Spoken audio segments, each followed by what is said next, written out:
Hi, everybody. My name is G Brown, and I woke up this morning 135 pounds, point four.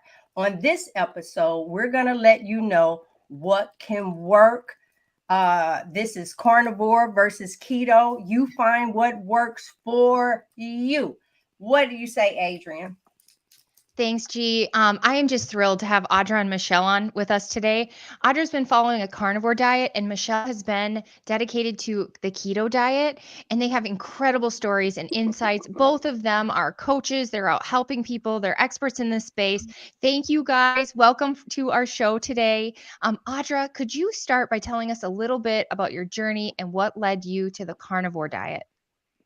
Well, basically, I've done every diet known to man, as most people, Jenny Craig, Weight Watchers, Nutrisystem, you name it, I did it. Cabbage diet, whatever the plan was, whatever the latest, greatest was, I did it, including weight loss surgery.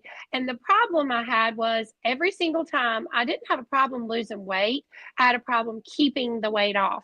So every single time I would go back to sugar. And I didn't understand that was what the culprit was the addiction to the sugar. And I did keto for a couple years and I did good with that. But then I switched to carnivore and all my cravings stopped. I don't have any more sugar cravings, constantly pushing me to do sugar. So that's what's worked for me is moving over to the carnivore space. Thank you. And Michelle, how about you?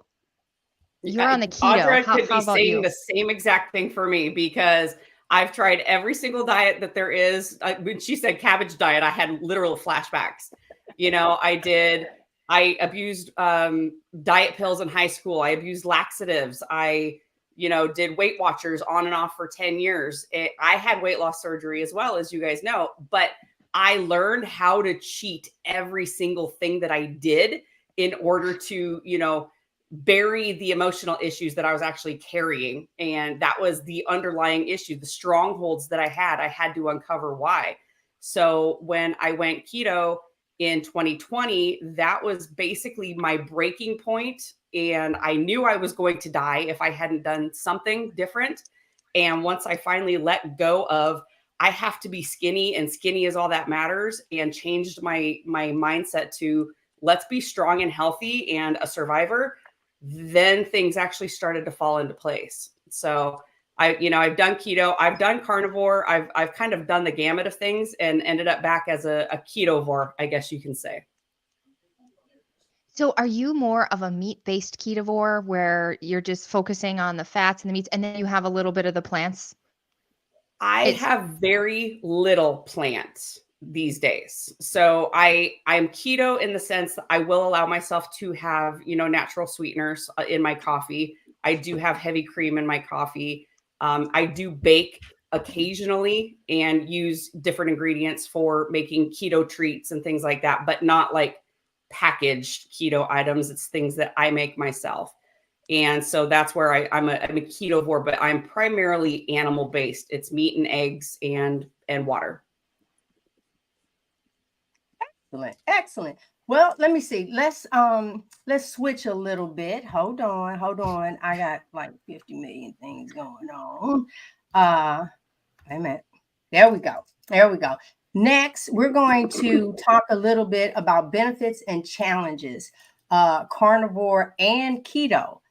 I just feel a lot of times that we will all of us are food manipulators. We have manipulated that food, but I did that cabbage diet. That was the go-to. It kept you on the toilet. I know. And then you, Michelle, said something that I totally forgot. Them diet pills. Oh my God, how we would just pop those. I forgot. I remember early on. But it felt like speed to me. It was like revving me up and like pinging. I didn't like that feeling. So let's find something else. And then just think, after our surgeries, the premiere, right, that we're supposed to do. And we know what that did. So we're going to talk about some benefits and challenges. I'm going to start with you, Audra. Audra, would you like to say the biggest benefits, share with us that you've experienced since being on the carnivore diet? Well, like Michelle said, I had to give up that same thought about at first it was about weight loss. It really was about weight loss. And then when I saw the weight loss come, and you've talked about this before too, G, you had to give up that I got to be thin, I got to be small, I got to be skinny, I got to be a size. But for me, the biggest benefit of carnivore is being the healthiest me I can be. And I tell people all the time, they complain about brain fog and cobwebs. And I'm like, try the carnivore diet for 30 days. For 30 days, you will feel like a new person. And to me, like I said, the mental clarity is liquid gold. I love the mental clarity. I don't have to like used to, if I got a text message to put a code in something, it was like a 6-digit number. I have to go back and look at it, go back and look at it. Now I can just glance at it and type it right in and go right on about my business.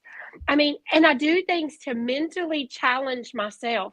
Like, can I remember this phone number and it's a brand new phone number? Or can I remember this or that? And for me, the mental clarity is worth the weight in gold. The weight loss is great. I feel great. I have way more energy. But for me, when people say I've been carnivore and the mental clarity is unbelievable, I'm like, yes, I agree 100%. How about you, Michelle? Yeah. Oh, go ahead. That was like, no, I have to say, Audra, I literally, but then for those that don't know, I was on Percocets for 3 years. And so that took my brain fog to like up in the clouds. Literally, I can say the number 6 and then I can turn to type it and forgot the number 6. That's how I knew I needed to make a true change. So I'm so glad you ladies are bringing this up. Go ahead, Adrian. Go ahead. I'm wondering, Michelle, what have the benefits have been that you have seen on the keto diet? So my biggest improvement, along with, like Audra said, mental clarity, because that brain fog is legit, and you don't realize it until it starts to lift. You're like, wait, how did I function like this all the time? Yeah, literally, the angels are singing, and here we go. But mine was a combination of things, the metabolic improvements, because I dealt with sickness and various types of illness most of my life. I did, I had PCOS, which of course affected my cycles from the age of probably 25 on. Being 47, I am healthier reproductively than I ever have been in my life. Go figure. I had chronic pain where like it didn't matter what I did. Like G said, she would take Percocets every day. I wasn't to that point, but I had issues nonstop. And then in 2020, when what happened, I'm looking at the people that are dying and they are me. So that was a big wake up call. Even though I ignored the issues I had, it was kind of thrown in my face and I couldn't. And on top of all that, in 2019, I lost my dad at age 67 to Lewy body dementia. So I knew the more I learned about things, reading Ben Bickman's book, Why We Get Sick, seeing the correlation insulin resistance had to basically everything that could kill us. Okay, I need to do something about this. And I need to give my brain fat and take away the sugar. And then, everything just kind of snowballed from there as far as health improvements. Wow. So I'm going to switch over to Audra real quick, because now I want to know, Audra, share some challenges that you've overcome. Okay. So used to, like I said, I didn't say this, but I was highly, highly addicted to sugar. When I say highly addicted to sugar, I say all the time, I'm going to get a 4-pack of white chocolate Reese's, the king size pack. I'm going to eat all 4. Don't ask for one. I don't share them. I'll buy you your own pack. I'll help you eat yours if you can't eat all 4 of yours, but don't ask for any of mine. That's who I used to be. I used to look forward to birthday parties, baby showers, things of that nature, because there was going to be cake with icing. And I was so addicted to icing. I mean, I would just go by the local bakery and get a little cup of icing with a spoon and eat it till I was nauseous, and then wait till it went away and then eat it again. So now for me, like when I go to birthday parties and I go to baby showers or I go to any kind of family event like that, I know going in, that's not my food. That's not something I can have any of because I am an abstainer. I am not a moderator.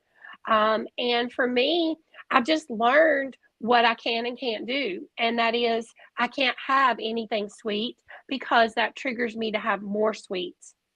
So I've just learned to be prepared when I go to things like that. Either I eat ahead of time, I take pursed bacon with me. I don't struggle with that anymore. Where used to, I would have talked myself into, oh, just have a cupcake, it'll be okay. No, it won't be okay. So I have learned that I have finally, after all these years, learned that I cannot go down the sugar path. For me, I have to be an abstainer. Wow. One of my things that I'm sharing now is for your body, fuel your body, don't feed it. I don't know. When I first heard that, a young lady that I was working with, that's what she said. And that thing just really resonated with me. Look for the fuel, which is going to come in your fats, which is going to come the way that you did everything that they've told us. It is like the opposite. So fueling your body instead of feeding this joke. When she said that, I thought about, now I'm getting ready to really tell my age. Feed me, Seymour, feed me. Y'all remember the movie where I'm talking? What is it? The Rocky Horror Picture? No, where he had the whatever this thing is that it's okay. I told my Little Shop of Horrors. That the Venus flytrap. Yeah. Feed me, Seymour. Feed me. It's Little Shop of Horrors, isn't it? Little Shop of Horrors. That's it. Yes, I used to watch that as a young person all the time. Adrian, did you want to shoot in here? Let me see. Man eating plants. There is my Johnny. This is my Happy Johnny. Yeah. Our next topic are some daily routines. Wait. Michelle still would like to tell her challenges with the keto. My bad. And Audra, did you have challenges with the carnivore diet itself or just getting off of the sweets and onto the carnivore diet? Well, like I said, I did keto for 2 years and I did a lot of the keto treats, the fat bombs and things like that. I wouldn't buy any of the packaged ones like Michelle was saying too. I would make my own. But y'all, I could make keto fat bombs blindfolded. You know what I'm saying? They were that good. The chocolate, the peanut butter, I used all this stuff to do that. But for me, that still kept me addicted to treats for me. So to go carnivore, I just had to give all that up. And I struggled in the beginning. I mean, I didn't just wake up one day and just go carnivore and never have a struggle. I struggled from January to September. I go on and off. I do really good all week and I do bad on the weekend. Good all week, bad on the weekend. And I just said, that's it. September 1st, 2021, that's it. Carnivore. And I've stuck to it ever since. And I do have coffee. And I do have some sweetener in it from time to time. And I do have some heavy whipping cream, but there's times I go without it. And, I challenge myself. Yeah, same here. Sometimes I really have to challenge myself to stay focused to eating only the things that make me feel the best. And that is a challenge with everything around us, with traveling. You're in the airport, you get the smells, for most of my time at home, I can cut the coffee because like you said, I like to add the sweetener, I like to add the creamer. I like to add all the things that aren't helping me get to my goals. So I try not to have it at home, but you get in that airport and you're like, so it's just a struggle to just be. I like Joe and Rachel from Two Crazy Ketos. They talk about, I think they say it's called the 80% of the 90%, something like that. They, the better percentage you can be eating the things that make you feel good, the better off you are. But Michelle, how about you? Any challenges with the keto diet? So as far as challenges with the keto diet, it didn't matter what I ate. It didn't matter what I was classified as at that point. It was finally dealing with the strongholds that had me under their thumb that kept me going back to the things that I wanted, that kept the cravings happening. And when I finally dealt through all of that, I allowed myself to feel all the feelings and dig through everything that had been compounding my entire life. That's when the challenges really lifted for me. And it wasn't that I had to turn to food to help me feel better, to cope with a situation, whether it was, any sort of an emotional response, happiness, sadness, stress, boredom, it didn't matter. I always turned to food. And that was the challenge I had, no matter what it was, whether it was keto or carnivore, that I had to learn to get through. And that was ultimately what started leading to my success. I love that. I love how you just said, let's just like the classifications, it doesn't matter. This is the root. I totally agree. Yeah. Once you get past that, once you get that mindset shift happening and allow yourself to get uncomfortable and work through all the garbage, it's just amazing then what you realize you can do, the power you had within you the entire time. I got a question. Sorry to cut in, G, but for both of you ladies, how long was your pink cloud? Did you get a pink cloud, a honeymoon? Because they say when you're eating a meat-based diet, like for me, I didn't have to deal with those things for like 8 months because I was just on this pink cloud of feeling good, of feeling full, of feeling nourished, sleeping better, brain clarity. All these benefits were happening, but then once they say that the pink cloud is really big when you start eating meat. How was that for you guys? Or did you have to deal with stuff immediately? I still experience challenges. I have a very high stress job, a day-to-day job, and then coaching business on top of that, and just life in general, because, they love to just throw things at us. And, thank you, God, for the challenges you give me to make me stronger. But it's, I'm able to overall, it wasn't that I was floating on this pink cloud for X amount of time and then things kind of, petered out. It's, I can overall handle anything that's thrown at me now. Wow. I want to tap in on that. And this is G's story. Okay. Don't come at me. This is my story. I feel that when I first went carnivore, that within my first, 2 months, that I felt totally healed on everything. And that's when I first started talking about feeling 33 on the inside. I turned 60 next month. And when I cheated, which I cheated with alcohol, espresso martinis. Look, you see, I put an S on it. That pink cloud, I have yet to reach the clouds again, even though there's no cheating.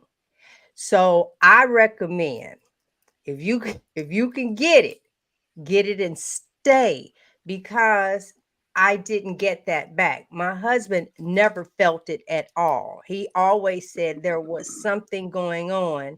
And so I know for me that as long as I held into my convictions of what I'm trying to do with my body, the bottom line, it's your walk. It is your walk, your journey.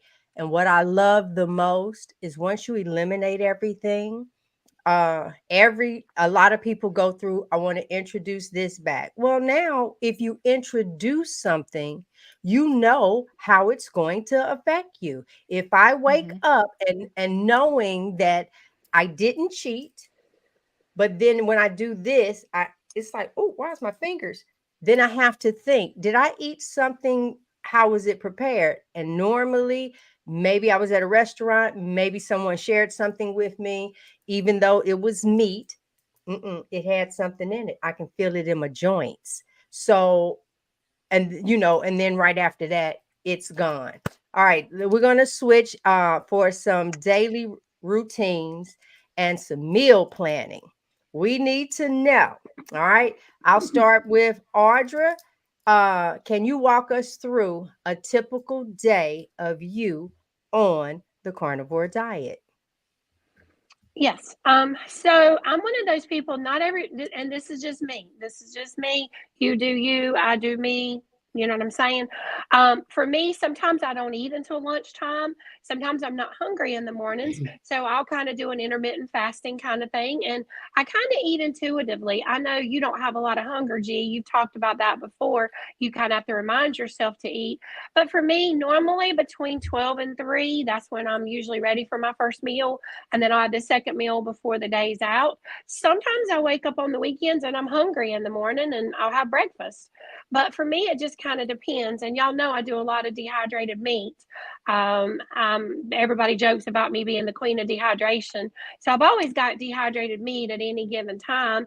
And that works well for me because that keeps me on track. And it keeps me on track for sure. So some days I do, some days I may have my first meal between 12 and 3. Some days I may have breakfast. Sometimes I may fast for 24, 48 hours. I try to switch it up and I try to do what my body needs. What you were saying earlier, we need to fuel our body, not feed our body. So if my body's not hungry, then I don't need to feed it. So that's kind of where I stand. Yes, that's fine. Perfect. I'm going to switch y'all out because I want to know, Michelle, you could do that as well. Tell us about a day in the life of Michelle. Again, very similar, except my eating window is earlier than Audra's. I wake up and I'm hungry. So my first meal is usually around 6 a.m. I'm usually up by 4:45, 5 o'clock. So I have my first meal around 6, and it's generally eggs and some sort of meat. I have, 25 chickens. So we have a plethora of eggs. So eggs are every single day. And then I usually eat around 12 or 1 o'clock in the afternoon. And again, she talked about the dehydrated meat. I dehydrate that shabu from Costco at least once a week, so that I've got it on hand, just so I have something, whether I'm on the go or not. Yesterday, for example, I had like 5 slices of turkey and some cheese with mustard. And that was my lunch. And I was full and I was good to go. And I don't eat the rest of the day because I'm not hungry. I don't follow the clock. I don't look at the clock and say, oh, it's 6 o'clock. I got to go eat now. And once I broke my husband of that, because he was military. So it's always, you have to eat at these specific times and you have to eat within 5 minutes, because otherwise, you don't get to finish. Once we broke him of that, then things really started happening for him as well. Oh, that is so funny, because that's one of the questions I want to ask you guys. Think of a plate, because all 4 of us have had surgery. Think of your regular plate. Would you say you have one plate of food just broken out over the day, or how much can you actually take in? And so we'll do Adrian, Michelle, G, or I think that's how we up on the screen. We'll start down with Adrian. Adrian, on a day, how much do you feel that you eat? In a day? Yeah. Food amount wise. Because see, if I say a steak, for me, people, you automatically think a steak. I can't eat a steak, but I had a steak, but it's not that amount. So I'm looking at like an amount of food that you feel that you eat in a day to sustain you. I've never looked at that before, and I definitely could, but I would say I'm pretty darn satiated if I were to eat 2 steaks. I often eat a lot of burger patties, so I'll eat like 6 burger patties in a day. Does that help? Yeah, that helps out. I can eat a lot, and I think it's okay, because when I eat little tiny, like I was told to after the surgery, that just kept my insulin going all the time. So we are told, don't ruin your surgery. Don't ruin your surgery. The surgery was ruining me. Eating little tiny meals all day long was keeping my insulin going, which is the fat storage hormone, which isn't great for your hormones and your blood sugar regulation, your digestive system. So I'm happy that I can eat some meat. How about, you said Michelle next? Yep. What about you, Michelle? In a day, how much food do you think you take in? So I have no restriction now, because remember, my band was removed. So I can eat physically anything and everything I want to. But like I said, breakfast is generally 4 eggs and some sort of meat. I would say maybe 3 ounces of meat. And then lunch is generally around 10 or so ounces of meat and whatever else I opt to have with it. And that's what keeps me satiated. So, I mean, and that was the thing with me where, you know, sometimes carnivore is an amazing thing, but when you're telling people, oh, eat as much as you want until you're stuffed and then you're great. Well, I would eat 16, 18 ounces of steak. And guess what happened? My weight went up. I was gaining weight. So I had to, again, rein that train of thought back in that, no, I can't eat as much of this meat and the eggs and things like that as I want to, because that's going to trigger, that's what triggers me, is just the amount of food. So I do track, I do measure, and I make sure I keep it within reason. I pay attention. I actually, you know, I don't aimlessly scroll on my phone or watch TV or read while I'm eating. I actually pay attention to it, which is something I had to do when I had surgery. So some of those things did kind of carry over, but I don't have the restriction anymore, but I also don't overdo it. Audra, That's when we good. go to you, did you do a feasting fasting piece for a little bit, or do I remember that wrong? And could you add that into what you do? Good. So go Can ahead. you Go tell ahead, us, like, Audra. what do you eat each Okay, day? so yeah, so basically, I mean, before I had surgery, I was never a big eater. I mean, I was never a volume eater. I wouldn't sit down and like have a massive amount of food. Matter of fact, before I had the surgery, everybody joked about, "Oh my gosh, you're going to have weight loss surgery. You eat like a bird." You know, but what I ate was sugar, sugar, sugar, sugar, sugar, and more sugar. You could bring me a salad and some grilled shrimp at a restaurant, and I'm gonna eat a little salad and a little shrimp, and then I'm gonna get you to bring me the biggest, baddest, meanest dessert you have. That's where I was before weight loss surgery. Mine was always sugar, you know, junk food, junk food. I was a junk food junkie, sugar addict. Okay, so I had the surgery, I had the weight loss surgery. Well, of course, I had a lot of restriction from that because I had the sleeve. I do not have a bypass, I only have the sleeve gastrectomy. So now, where I'm at now, honestly, I think I eat about the same amount I did prior to weight loss surgery, honestly. I can do 3 or 4 burger patties at a time. If I haven't had anything all day long. But now, if I've already had like 2, then I might be able to only do 1 or 2 again later in the day. It just kind of varies. You know, if I do have breakfast, I'll have a couple eggs and, you know, 3 or 4 strips of bacon. And if I go out to eat somewhere and have a steak, you know, I may have like a 6 or 8 ounce steak, and maybe a couple shrimp on the side. Does that answer the question? Yeah, Mm-hmm. yeah, because I'm like blown away. If I now see, I think it's Dr. Chafee that's in my brain when he says eat till it no longer tastes good, right? So it's not even the stuffing aspect of it, it's just eat till it no longer tastes good. And then I can only go by my husband because he's a OMAD. He eats once a day. And in the beginning, when he was doing that, that's where it's like 6, 7 strips of bacon, 5, 6 eggs, and a steak. And I think at that point, when you first start like that, is because your body is really malnourished. It's like you really, it's so happy. Your body is so freaking happy. Don't pay attention to the scale. Enjoy. But then all of a sudden, that next week, you can't even do that. It's like he said, listen, you're cooking me too much food. This is like too much. And can I sit and eat it? Probably, because your stomach will, do what it do. But I don't want it. So I had to cut back. Now he's just strictly a steak. Maybe on the weekends we'll do an egg. But for me, I have to always say smaller does not mean healthier. So I started this video by saying I'm down to 135.4 pounds today. I believe the sardines had something to do with it because I've incorporated them, and not just that's all that I was eating. I incorporated some sardines. It all depends. My surgery didn't go well. I mean, I didn't have horrific things like you ladies, but for me, it's It's a food. I'm still manipulating food. Yesterday, I got up, of course, wasn't hungry, but then the acid started doing its thing. So I actually had to take a pill.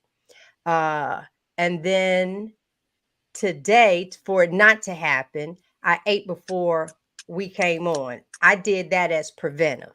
I wasn't really hungry, but I couldn't sit here and go through like the if it had started today. I don't know.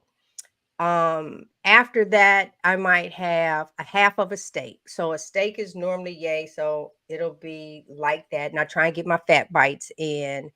I do better off just eating when I think of it. It really is. But the biggest thing for me has been movement.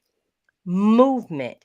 I'm not a Adrian, on the other hand, every time I turn around, I'm waiting on her to tell me she can ready to go into bodybuilding and lift and weightlifting. I'm not kidding. She is like ping, ping, ping. Me, on the other hand, um, it's movement. It's out in the yard. It's I helped my husband cut a tree. We put some shelves up. And if I left it upstairs, I get happy to walk back up the stairs knowing that I'm walking up the stairs and I'm burning some stored fat. That's what I get excited over. So it sounds like all of us have uh we just have to learn what works for us. That's one of the reasons why, a lot of times people will turn around and say, "Well, what do you eat?" All of this is different. You have to find what works for you. You can't Mm-hmm. I mean, you can fake it or mimic. Find what works for you. Absolutely. Did we touch everything, Adrian? Because our next thing, let's talk about some social situations. That is like a big thing. And I know this last one where we were kind of together at Hack Your Health, that was easy because everybody was hollering meat. But on average, what is, let's see, how is this going? Uh, Can I just ask? So Michelle mhm. was just on low carb cruise, and if you haven't signed up yet, Michelle and I are going to Alaska in June of 2025, and Michelle is Yes. on the committee. So if you have any Mhm. questions about the cruise or whatever, I think you can reach out to her or go to lowcarbcruise.com. Is that what the website is? And you can find more Lowcarbcruise.com. information who to contact. But what I love about the cruises Actually, is if there's you tons just of hang on meat. a little bit, we'll plug it in right here. Let's finish this. We're gonna plug that in. We plug in Audra in, so we're gonna get that information out. Hang in there, y'all. Go ahead. I love that there's so much meat on low carb cruise on the cruises, but dang, so much of it they have like almost no sugar-free anything. Like there's like almost no diet pop. There's no it's like they haven't gotten on the keto train. They're working towards vegan, but not towards keto. Can you talk about eating out challenges and also how you do it? Personally, around here, I eat a lot of burger patties. And when we go out to eat, I'm the cheapest one. I purposely don't go to those places that charge me only for the little tiny piece of meat. And if I want 2 pieces of meat, they're going to charge me 2 meals. I don't go there. But Yeah. there's so many places now we can order a la carte and get it. So tell us about the cruises and about eating out, Michelle. So, and people are always, there was actually a running joke happening on our cruise because we provide magnets, door magnets for our cruisers. And it says, "I'm cruising with the low carb cruise." And somehow it actually ended up a meme this year because somebody's magnet got stolen off their door and put on somebody else's door, some random person. And they took a picture and they're like, I'm sailing with all the carbs, so I don't know where this came from. And it's like it's gone viral. It's hilarious. So, but it's so easy to stay whatever, to eat the way that you normally eat at home on a cruise. I will say with regards to you talking about the diet sodas and stuff, they actually have those machines, the Coke machines that you do the push button and you choose what you want. And I'm going to tell you, 75% of the times, the ones that run out are actually diet sodas. It may be because it's low carb cruisers on there. I don't know, but they always seem to run out of Diet Dr. Pepper. So, but there are so many options to be able to stay on track. You don't have to go and eat everything that's on there. Just because it's there doesn't mean you need to stick it on your plate. just like any other sort of a buffet or restaurant or anything like that. You know, for breakfast, I would get up, I would go to the egg station, have them make my eggs as I asked them to. They will cook it in butter if you bring over the little things of butter to cook it in, so that they're not cooking it in oil if you need to avoid the seed oils. But then they cook them exactly how you want. I don't eat the bacon just because it doesn't taste good to me on the ship. So I avoid it for a week. It doesn't kill me to not eat bacon for a week. They've got sausage that I'll eat on there. They've got smoked salmon that is just to die for. So I'll eat that. They have like lunch meats, salamis and things like that you can eat as well with your breakfast. So the Windjammer, there are plenty of options for you to be able to eat there. And they actually do have a specific section of sugar-free desserts if you choose to, you know, indulge while you're on the ship. Same thing with the main dining room. They've got their huge menu of things. And yes, there's always a vegan option on there, which just doesn't even look appealing to me, but that's just, you know, give me the meat. So I will overdose on escargot because I love escargot, and I will get 2 to 3 servings of that as my appetizer. They'll also do shrimp cocktail and things like that. And don't be afraid to ask them for more than one, because they are happy to oblige. For my main course, you know, whatever meat it is, I ask for the meat. And sometimes I'll ask for more than one serving of it, especially if it's like tenderloin, that it's only about 4 ounces that you're getting. Can I get two servings of the tenderloin? And don't worry about putting any of the sides on. It is going to take them longer to bring your plate out because they have to make a new plate. I mean, they are mass producing all of this food for 3,500 people plus. You know, next year we'll have like 4,500 people on the ship. So it is going to take time, and we don't necessarily want to overwhelm them with requests and make it so that we are a pain in the butt for them to have on board. But you don't have to eat whatever it is. I mean, I took pictures of my food before and after where I ate the steak and I left the potatoes and the broccoli and everything else because I didn't want them. You don't have to eat it because it's there. So, and the same thing in any sort of a restaurant, you know, just because it's there doesn't mean you have to consume it. It's not like when we were little kids, you have to clean your plate, or, you know, you can't have dessert. Hey, I got a question. You know what? Oh, go ahead. Sorry. I want to This add, can I last add something to her cruise. cruise? I Yeah. want to add something to your cruise. I want you to know that, well, I'm loyal to Royal, right? And so here's what I do. I have a typed letter for my cabin person, telling them what I want in the cabin. And I have one for the head person of dining. So after I do my muster station, I report to them. I hand it to them. So all of the heads will know what's going on for me in my section. And I can even have them prepare steak for breakfast for me, steak and eggs. All you have to do is let them know. They're there. This is your vacation. This is your food. You just have to let them know. And so I have it all written out. Bam, bam, bam. What I can't have, so on and so forth. And I let them know. Let my head waiter know. Let the people upstairs know, and all of that, so I can enjoy my cruise. So, Michelle, that can easily be done. I just saw, I can't think of his name though. He has a card that you can take into the restaurants. He has it free for you to print out that tells you all the oils that I don't want and what is acceptable. Benazati. That's it. Yep, that's it. And it is his allergy card. I'm allergic to those. It is. It's actually destroying you. So sometimes just take charge of your health. You have to let them know. You have to let them know. And you're right. Take that butter over there and just do it. Go ahead, Adrian. I was just gonna say, I've only been on 2 cruises in my life, but that was just so magnificent. I think all human beings, it's a human right to go on cruises because they are the best time of your freaking life. Okay, so first cruise, I didn't want to make a splash, so I didn't say, please don't put seed oils on, and I was sick the whole damn time. Second time, I tell them I can't do the seed oils, which means I didn't get there in time for the escargot, so I didn't get any escargot. But I felt so much better, and I walked. There's totally a way. I lost weight while I was on the cruise. It was great.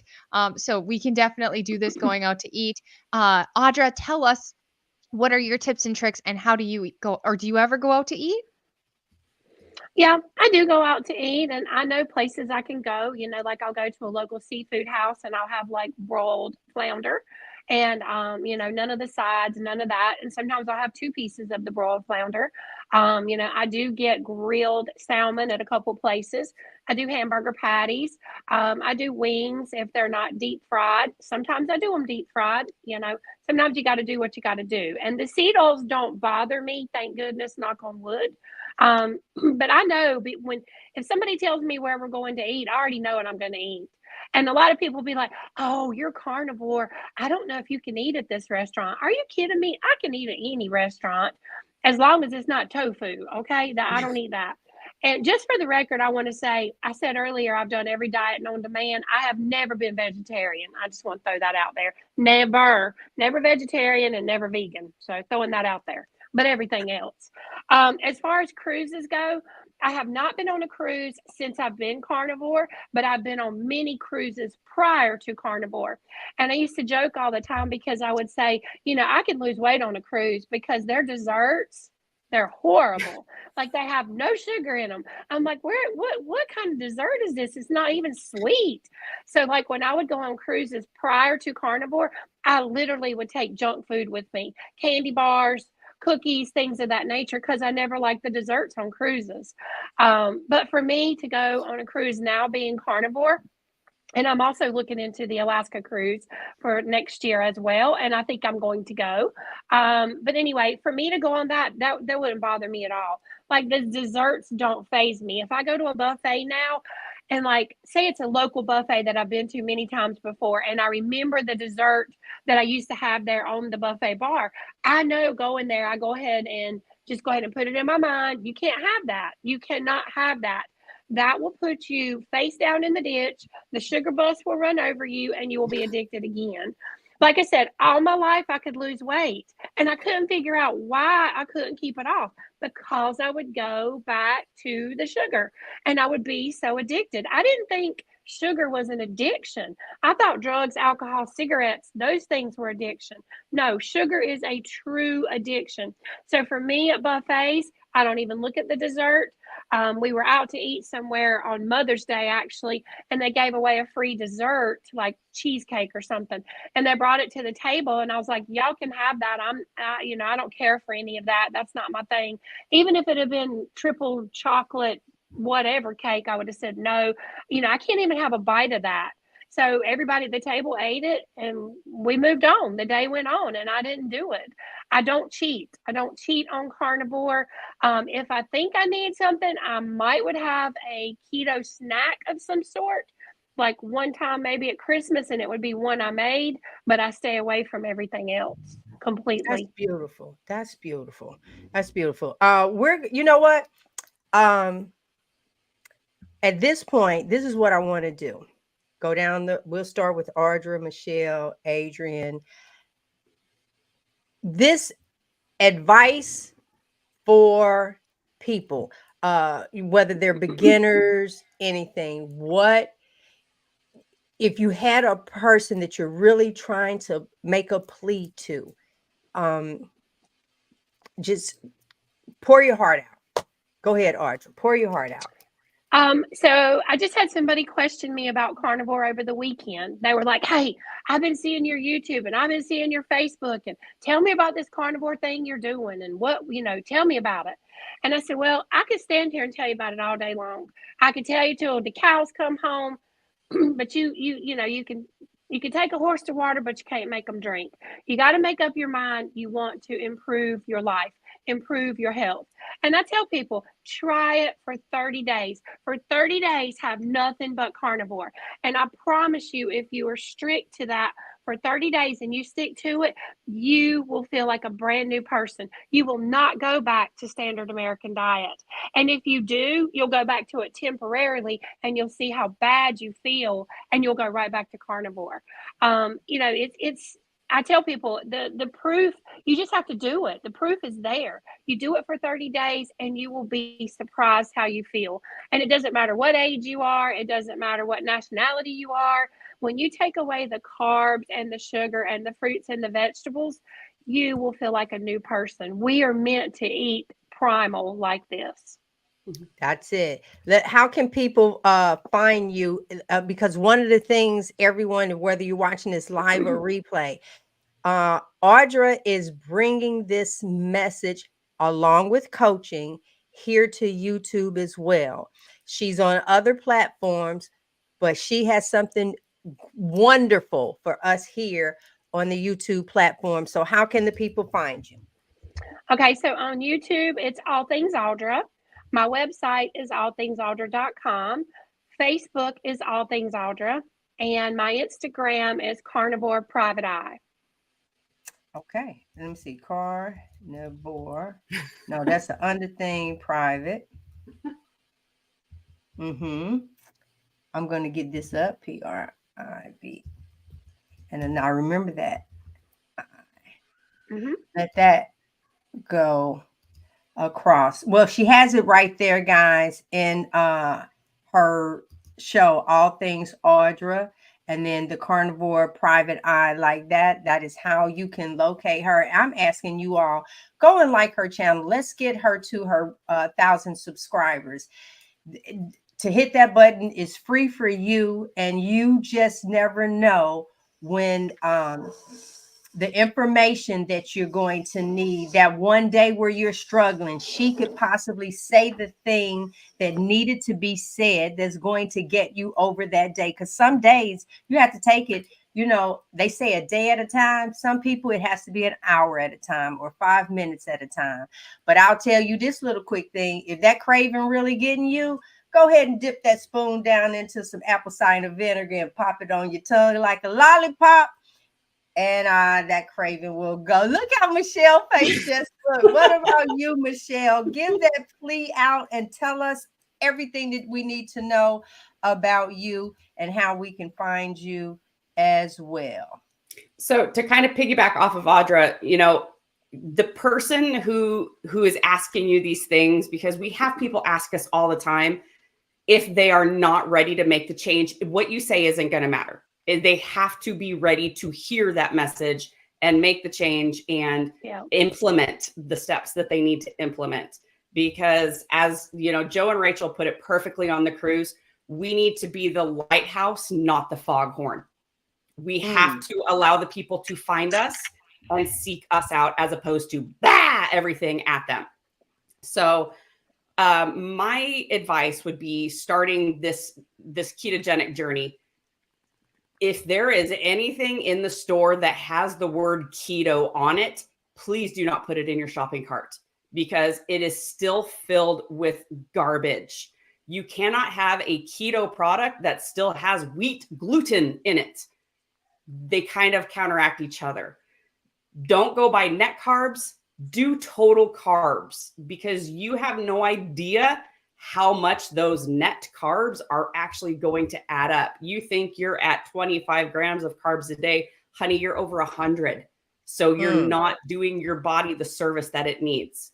You know, just try to keep things as simple as possible. Simple is sustainable. You don't have to do the fancy recipes. You don't have to do all of the things and make all of these elaborate meals. Eat steak and eggs. Eat ground beef and cheese. Like, keep it simple. Labels lie. Labels absolutely lie. Marketing is just insane. And what they will do to you to convince you that their product is going to help you is wild. Cheerios lowers your cholesterol. Oh, absolutely. Negative Ghost Rider. But you know what? It's the same exact thing that's in Lucky Charms. Same exact ingredients, plus marshmallows. For fun. Right. What I tell people is, keep in mind, they're going to say what needs to be said to get you to buy the product. They're going to make millions of dollars. Then somebody might decide to sue them.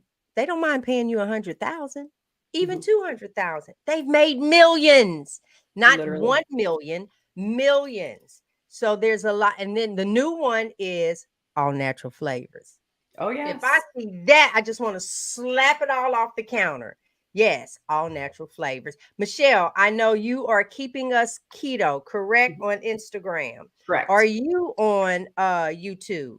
I am. It's also keeping us keto, no underscores. Okay. All right. Let me do that as well. All right, Adrian, go ahead and talk to us. My advice would be to watch a lot of other people who've done this and really envision this is going to work. And what do you want it to work for? And envision that. For me, it was I want this pain to go away. I want to sleep. I want to have my brain back. Like I was really sick when I started this, and I saw other people get well, and I envisioned this is going to work. It is going to work. It is going to work. It is going to work. And have a belief and a vision and really dig into your why. And then I have two ideas. One is you really don't know how good you can feel unless you do it. So, I mean, really, if you're still keeping your keto treats in there that you bought from the grocery store, you're not getting the feels. You're not getting the feels. So like really dig in. But my second thing would be if it feels too restrictive, keep one bridge. And I know people are going to throw rocks at me for saying that, but like Nope. I started and I did not drop the nasty International Delight chemical creamer because I needed that still. And a week or two in, I looked at it and I said, I don't need this. This is actually stopping me from meeting my goals and feeling the whole feel. And then when I was ready, I got rid of it. When I knew what to cook, because it took a minute to figure out how to have some variety here. But so that would be my thing. Envision it, believe it, have your why, and then really actually give it a try. Because if you're only halfway in, you're really not going to feel it. And then you're not going to get to see, like, is this actually working? And does it actually feel good? How about you, G? I'm going to stop it with the fuel your body and not feed your body. This is your walk. This is something you need to do. But until you get sick and tired of being sick and tired, then, who knows? But let me say, if you're doing this strictly for weight loss, you're not going to do longevity on it because the weight doesn't just drop like that. Normally, what people are trying to do with the carnivore diet is heal themselves. If you go for healing first, what do I mean? If you have an autoimmune illness, whether it is, and I know of it, lupus, because I have someone that turned around her lupus. I have someone that turned around and said, oh my God, I have not used my inhaler in months. I have a young lady who is type 1 diabetic. I need to say that again, type 1, meaning there's no insulin at all. She must have her injection. She reduced her insulin intake by 80%. She's like, oh my God. I'm like, I almost don't even need to check my sugar. Please check it. But yes, so it's like, what is it for you? For me, it was I wasn't going to let my husband outlive me. I was vegan before this, right? I was vegan, food manipulator. So how did you turn around and on Saturday was eating all vegetables, and then Sunday you decided to eat only meat? But I tell everybody I started with lamb. You have to find what works for you. Frederick is just amazed with me. He's like, oh my God, you just don't cheat on this thing. Alcohol is my battle, but I don't do it here.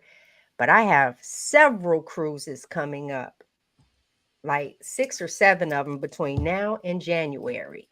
So y'all pray for me on the ship. All right, because they make the best. Stay away from them espresso martinis, girl. Oh my God, they make it the best. Oh my God. Yeah. And then if I go into Chops got this hot coffee liquor thing. I don't know. It's the coffee and the liquor for me. It is. But you have to really find what works for you and start thinking, is this fuel for my body, or am I just feeding this joker? Come on, Seymour. I'm gonna get you a shirt. Just stop feeding it. Fuel it and keep going. Everyone that's on this carnivore diet, If they say, I just got tired of eating meat, then so be it. So be it. But I know when you go back, you'll be back. You'll be back. You can do this. There are so many choices. Here you go. You like a seafood boil? When you see what works and what doesn't work, probably since I've been carnivore for a little over a year now, I have probably had 3 seafood boils. And I do them myself. I don't put a potato in there, and I don't put corn in there. Baby, I put that sausage, them boiled eggs, the scallop, the shrimp, the lobster, the crab. Hello? Yes. And you can turn around and have that. So that took care of your seafood. You want some sardines? Have at it. Huh? You want some tuna? Have at it. Think of the meat. Look at all the different ways that baby, you can smoke it, you can grill it, you can flip it, rub it up and down. Oh no, however you want to have it, you can do that. Where is it that you just get to fry your stuff over into some good old tallow? I didn't realize how good tallow was. Tallow, I like to fry my eggs in tallow. That tallow is something else. Oh, and then when I pull it from the lamb and it has just that extra wild game, a little bit, my mouth's starting to water just talking about it. So this is your walk. That is what the biggest point of all is, your walk. This is what you do. And then thank you. I'll say to you, if you go to gbrown.com, GIE, like right there in my name, gbrown.com, at the top of the website, the word questionnaire is there. Click that. Hold on. Click that. And okay, click that. We're getting ready to wrap this up. Click the questionnaire, fill it out. It's for you, not for me. This is for you to be truthful with you.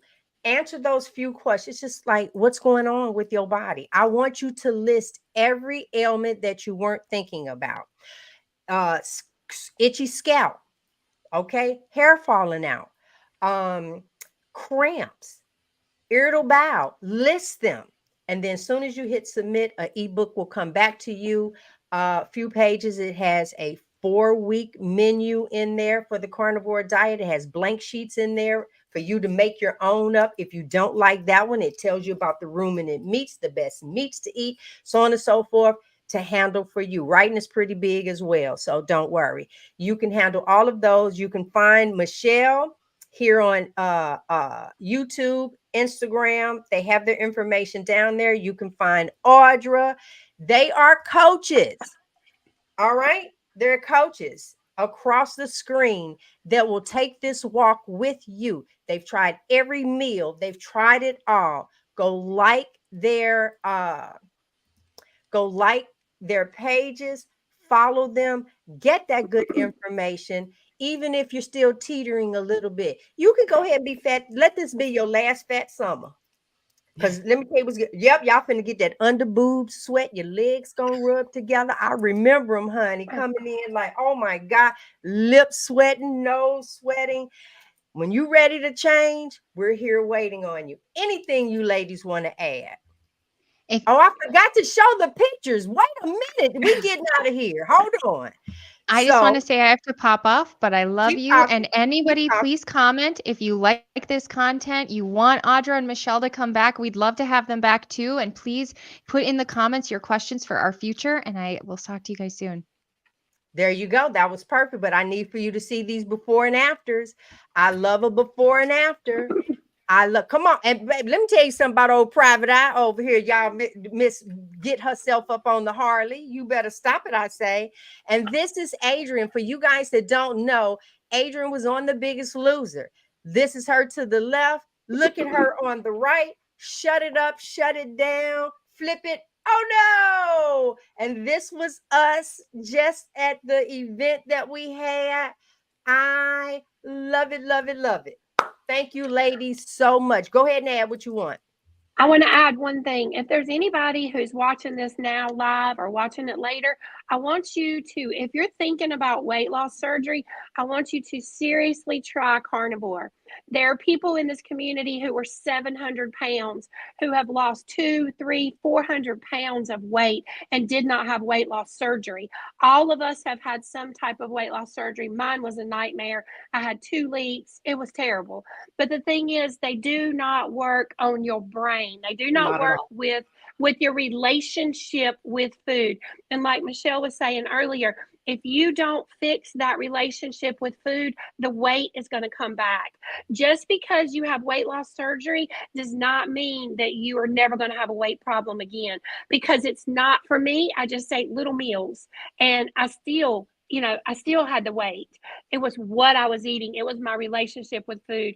So if you're considering any kind of bypass or any kind of weight loss surgery, please try Carnivore first.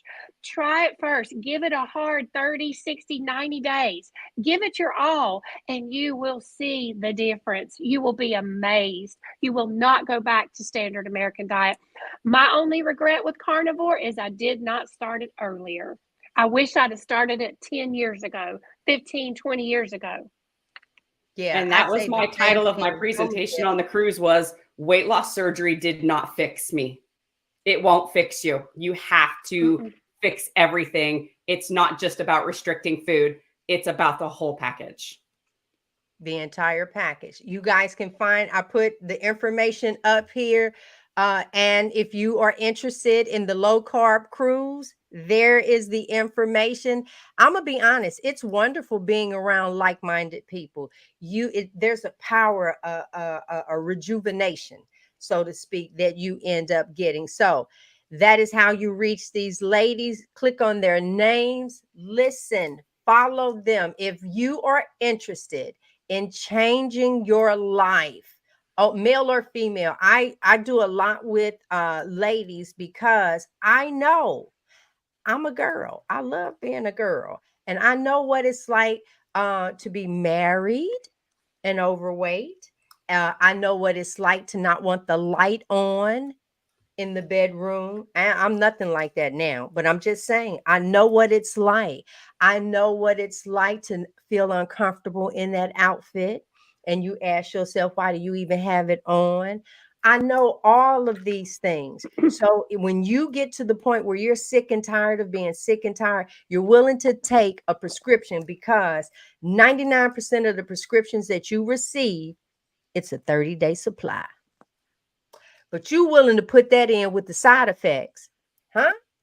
But you're not willing to try this. Just put the right nutrients inside of you, and you won't need any of that. And then all of a sudden, you're diabetic, and you are not having to take the insulin or the pill that, wow, wait a minute. Then your blood pressure now is going real, real low, and you have to talk to the doctor. Hey, I think this needs to change, or you weaning off of it. We are medication free, and so can you. I would like to say thank you, ladies, once again.